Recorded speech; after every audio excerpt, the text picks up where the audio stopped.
وہ حضرات جب بولتے ہیں تو وہ کہتے ہیں کہ ان لوگوں نے کلمہ تو پڑھا تھا، یہ جو تم صحابہ کرتے ہو، ابو بکر عمر عثمان، انہوں نے کلمہ تو پڑھا تھا، لیکن وہ جو قرآن میں منافقوں والی آیتیں ہیں، کلمہ تو وہ بھی پڑھتے تھے۔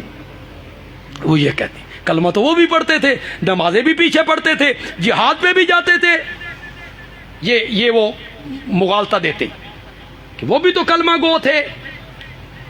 بس میں اس کا جواب دینا چاہتا ہوں۔ سورۃ توبہ میں اللہ نے منافقوں کی خصلتوں کا ذکر کیا۔ سورۃ توبہ، والمنافقون والمنافقات بعضهم من بعض، منافق مرد منافق عورتیں ایک دوسرے کے ہمدرد ہیں، ایک دوسرے کے خیر خواہ ہیں، ایک دوسرے کے ریس کرنے والے ہیں، اور دین کے خلاف جد و جہد میں سب برابر ہے۔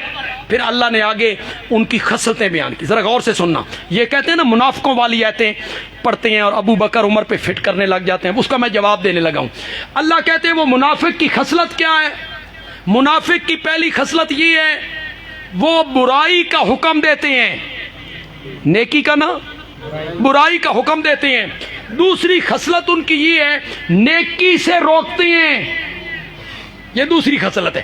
تیسری خصلت ان کی یہ ہے، یکمزون ایدیہم، اپنے ہاتھوں کو روکتے ہیں، کنجوس ہیں، بخیل ہیں، مال خرچ نہیں کرتے۔ یہ منافقوں کی خصلتیں ذکر ہوئی۔ قرآن نے ذکر کی کہ وہ ہاتھ کھینچ کے رکھتے ہیں، کنجوس ہیں، بخیل ہیں۔ اے لوگو، رب کہتا ہے منافق میری راہ میں خرچ نہیں کرتے، اور ابو بکر گھر کا مال سمیٹ کے محمد کے قدموں میں لے کے آ جاتا ہے۔ تم کیسے کہتے ہو کہ یہ ایتیں منافقوں والی ان پر فٹ ہو رہی ہیں؟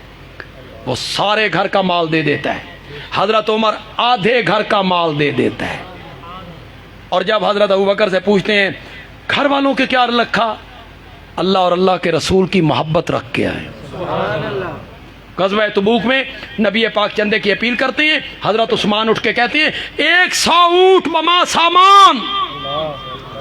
ذرا سوچو، 100 اونٹ جی معمولی ہے؟ 100 اونٹ معمولی ہوتا ہے؟ 100 اونٹ بما ساز و سامان میں دوں گا۔ اپیل جاری رہے، حضرت عثمان سامنے آ گئے، 100 اونٹ اور، اپیل جاری ہے، حضرت عثمان ادھر آ گئے، 100 اونٹ اور۔ بعض روایت میں آیا 8 مرتبہ میرے نبی نے اپیل کی، 8 مرتبہ عثمان اٹھے، پھر 1000 اشرفیاں سونے کی ہوتی ہیں، 1000 اشرفی وہ میرے نبی کی جھولی میں لا کے ڈالی، میرے نبی ان کو بجاتے ہیں، وہ آپس میں بجتی ہیں، آواز پیدا ہوتی ہے، میرا نبی کہتا ہے ما ذر عثمان ما عمل بعد اليوم، ما ذر عثمان ما عمل بعد اليوم، آج کے بعد عثمان جو کچھ بھی کرتا رہے اسے کوئی عمل نقصان نہیں پہنچا سکتا۔ میں کہتا ہوں ملتان کے سٹیج، ممتاز آباد کے سٹیج پہ کہتا ہوں، میرے آقا نے اپنی پوری زندگی میں یہ جملہ حضرت عثمان کے متعلق سوا کسی دوسرے صحابی کے متعلق نہیں کہا ہے۔ یہ جملہ کہا ہے تو صرف حضرت عثمان کے لیے کہا ہے، ما ذر عثمان ما عمل بعد اليوم، آج کے بعد عثمان جو کچھ بھی کرتا رہے اسے کوئی عمل نقصان۔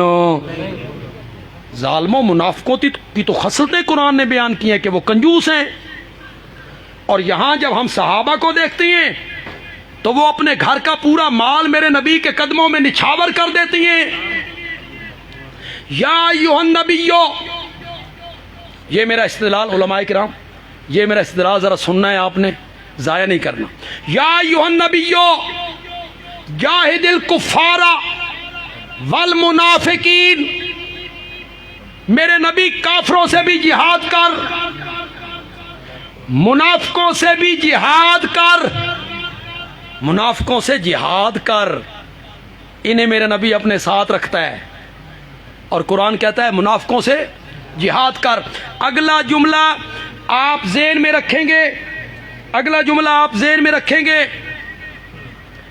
اور اسی پر میں اپنی تقریر کو پوری جوبن میں ختم کرنا چاہتا ہوں. اللہ کہتے ہیں کافروں سے بھی جہاد کر، منافقوں سے بھی جہاد کر، وَمَأْوَاهُمْ جَهَنَّمْ، مَأْوَاهُمْ جَهَنَّمْ، کافروں کا ٹھکانہ بھی جہنم، منافقوں کا ٹھکانہ بھی جہنم. بندیالوی کہتا ہے کافروں اور منافقوں کا ٹھکانہ رب نے جہنم بتایا ہے. ابو بکر و عمر تو اس وقت بھی جنت میں ہیں. ما بین بیتی و ممبری روضۃ من ریاض الجنہ. اور منافقوں کا ٹھکانہ کیا ہے؟ جہنم ہے.